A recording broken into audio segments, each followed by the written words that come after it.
हम शक्ति से लड़ रहे हैं, एक शक्ति से लड़ रहे हैं।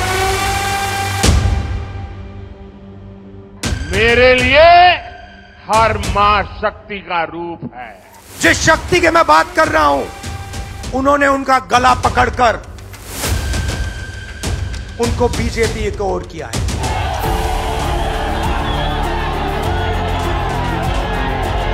और मैं इन शक्ति स्वरूपा माताओं बहनों की रक्षा के लिए जान की बाजी लगा दूंगा। राजा की आत्मा ईवीएम में है, हिंदुस्तान की हर संस्था में है, ईडी में है, सीबीआई में है, इनकम टैक्स डिपार्टमेंट में है। ये इतनी माताएं बहनें शक्ति स्वरूपा आज मोदी को आशीर्वाद दे रही है।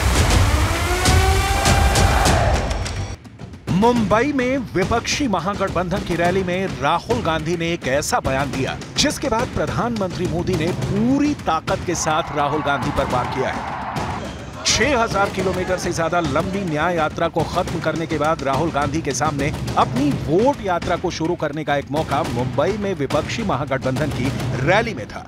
लेकिन इस रैली में राहुल गांधी के भाषण ने विपक्षी गठबंधन की मुश्किल बढ़ा दी, क्योंकि प्रधानमंत्री मोदी ने राहुल गांधी के बयान के लिए कांग्रेस को सीधे निशाने पर ले लिया। मुंबई की रैली में राहुल गांधी और कांग्रेस पार्टी का जोश बढ़ाने के लिए विपक्षी गठबंधन की कई बड़ी पार्टियों के बड़े बड़े नेता शामिल हुए थे। लेकिन राहुल गांधी ने प्रधानमंत्री मोदी पर वार करने के लिए जिन शब्दों का चुनाव किया, वो विपक्षी गठबंधन पर भारी पड़ता नजर आया।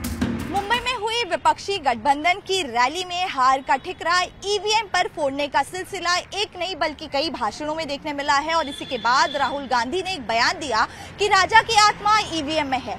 ईवीएम और ईडी में कैसी शक्ति है जिसकी मदद से कांग्रेस पार्टी को तोड़ा जा रहा है। भारत में ऐसे कई चुनाव देखे गए हैं जब एक एक शब्द, एक एक जुमले और एक एक नारे पर चुनाव के परिणाम बदल जाते हैं और एक छोटी सी गलती किसी पार्टी को वैसे ही चुनाव हरवा सकती है जैसे नाव में एक छोटा सा छेद पूरे नाव को डुबा सकता है। हिंदू धर्म में शक्ति शब्द होता है। हम शक्ति से लड़ रहे हैं, एक शक्ति से लड़ रहे हैं। अब सवाल उठता है, वो शक्ति क्या है? राजा की आत्मा ईवीएम में है, हिंदुस्तान की हर संस्था में है, ईडी में है, सीबीआई में है, इनकम टैक्स डिपार्टमेंट में है। शिवसेना के लोग, एनसी के लोग ऐसे ही चले गए? नहीं। जिस शक्ति की मैं बात कर रहा हूं, उन्होंने उनका गला पकड़कर उनको बीजेपी की ओर किया। प्रधानमंत्री मोदी को राहुल गांधी के बयान पर हमला करने का मौका मिला और अपने 40 मिनट के भाषण में से 5 मिनट तक मोदी राहुल गांधी के बयान पर ही बोलते रहे। तेलंगाना की एक रैली में प्रधानमंत्री मोदी ने मुंबई के शिवाजी मैदान में हुई रैली और राहुल गांधी के बयान का जिक्र खास अंदाज में करते हुए कांग्रेस पर वार करने से पहले छत्रपति शिवाजी का स्मरण किया। जिन्होंने कल शिवाजी पार्क में इंडिया अलायंस ने अपना घोषणा पत्र शक्ति को खत्म करने के लिए किया है, मैं इस चुनौती को स्वीकार करता हूं और मैं इन शक्ति स्वरूपा माताओं बहनों की रक्षा के लिए जान की बाजी लगा दूंगा,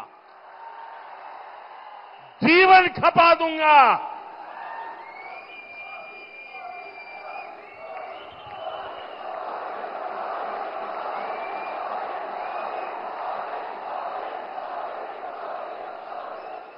क्या भारत की धरती पर कोई शक्ति के विनाश की बात कर सकता है क्या? क्या शक्ति का विनाश हमें मंजूर है?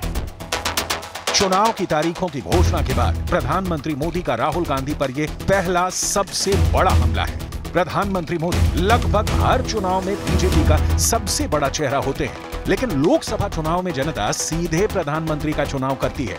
लोग सीधे प्रधानमंत्री मोदी के नाम पर वोट करते हैं। यही वजह है कि इन चुनाव में मोदी फैक्टर सबसे ज्यादा काम करता है। लोकसभा चुनाव प्रधानमंत्री मोदी का अपना चुनाव है, जिसमें मोदी के जबरदस्त तेवर विपक्ष को बुरी हार की तरफ धकेल सकते हैं।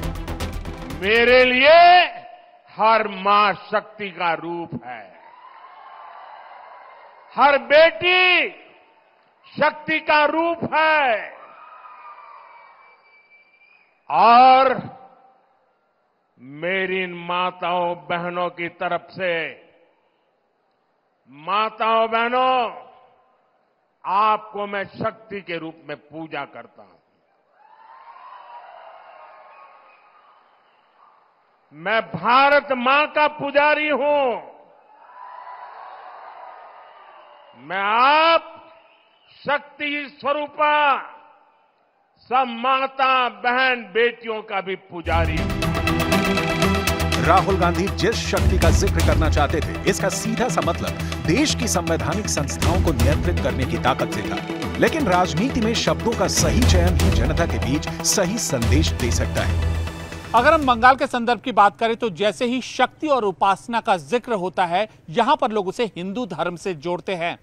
कई बड़े त्योहार भी उसी तरह मनाए जाते हैं। राहुल गांधी ने अपने चुनाव प्रचार अभियान के दौरान हिंदू धर्म का जिक्र शक्ति और उपासना से जोड़कर किया।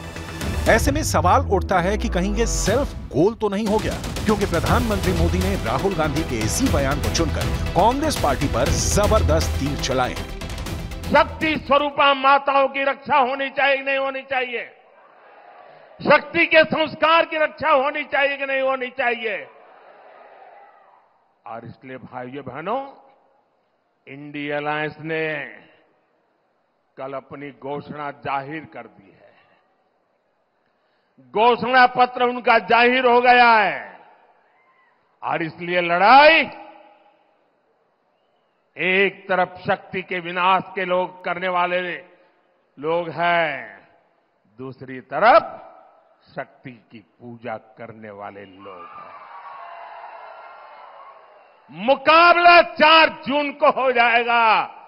कौन शक्ति का विनाश कर सकता है और कौन शक्ति के आशीर्वाद प्राप्त कर सकता है, इसका मुकाबला 4 जून को हो जाएगा। मध्य प्रदेश में ऐतिहासिक जीत हासिल करने में महिला वोटरों का बहुत बड़ा योगदान था। मध्य प्रदेश के विधानसभा चुनाव में 76.3% महिलाओं ने अपने वोट का इस्तेमाल कर एक रिकॉर्ड कायम किया था। मध्य प्रदेश की 34 विधानसभा सीटें ऐसी थीं जिनमें महिलाओं ने पुरुषों के मुकाबले ज्यादा मतदान किया था, और इन 34 में से भी 12 सीटें ऐसी थीं जहां पुरुषों की तुलना में महिलाओं ने 5% ज्यादा मतदान किया था।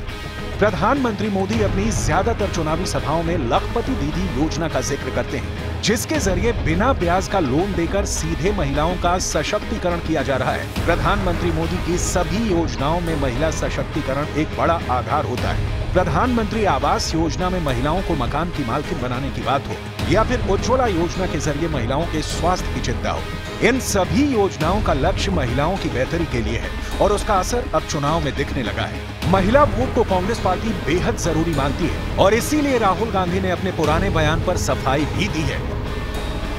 दरअसल मुंबई में विपक्षी महागठबंधन की रैली में राहुल गांधी का निशाना ईवीएम पर था और चुनाव आयोग ने चुनाव की तारीखों की घोषणा करते वक्त एक शेर सुनाया था, जिसमें निशाना विपक्षी गठबंधन की उन पार्टियों पर था जिन्होंने अपनी हार का ठीकरा ईवीएम पर फोड़ा है।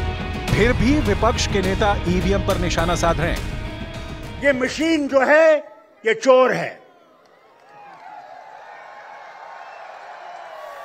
मेहरबानी करके उस मशीन को देखिएगा। जब आप अपना बटन दबाएं, जो कागज वहां से लिखेगा वो देखिए कि आपका वोट उसमें है या दूसरा वोट गया है। अधूरी हसरतों का इल्जाम, अधूरी हसरतों का इल्जाम हर बार हम पर लगाना ठीक नहीं। ये ईवीएम कह रही है, मैं नहीं कह रहा हूं। अधूरी हसरतों का इल्जाम हर बार हम पे लगाना ठीक नहीं। वफा खुद से नहीं होती, खता ईवीएम की कहते हो। कांग्रेस पार्टी ने 11 जून 2012 को वीएस संपत को इलेक्शन कमिश्नर बनाया था, यानी वो मनमोहन सरकार के द्वारा नियुक्त किए गए इलेक्शन कमिश्नर थे। और साल 2014 में लोकसभा चुनाव समेत 9 विधानसभा चुनाव वीएस संपत के द्वारा ही कराए गए, और इनमें से सिर्फ एक अरुणाचल प्रदेश का चुनाव छोड़कर बाकी सभी चुनाव कांग्रेस पार्टी हार गई थी। साल 2014 से पहले मोदी की सरकार नहीं थी, पूरा सिस्टम कांग्रेस पार्टी का ही था। इसके बाद भी कांग्रेस को बड़े बड़े राज्यों में बड़ी चुनावी हार मिली थी। मुझे हंसी आती है राहुल गांधी के ऐसे शब्दों पर। उनके जो टीचर लोग हैं वो ठीक से कोच नहीं करते। सनातन तो शक्ति का उपासक आदिकाल से रहा है और हमारी पूंजी शक्ति ही है। कांग्रेस पार्टी और राहुल गांधी के लिए चुनौती बहुत बड़ी है, क्योंकि इस बार मुकाबला सीधे मोदी से है।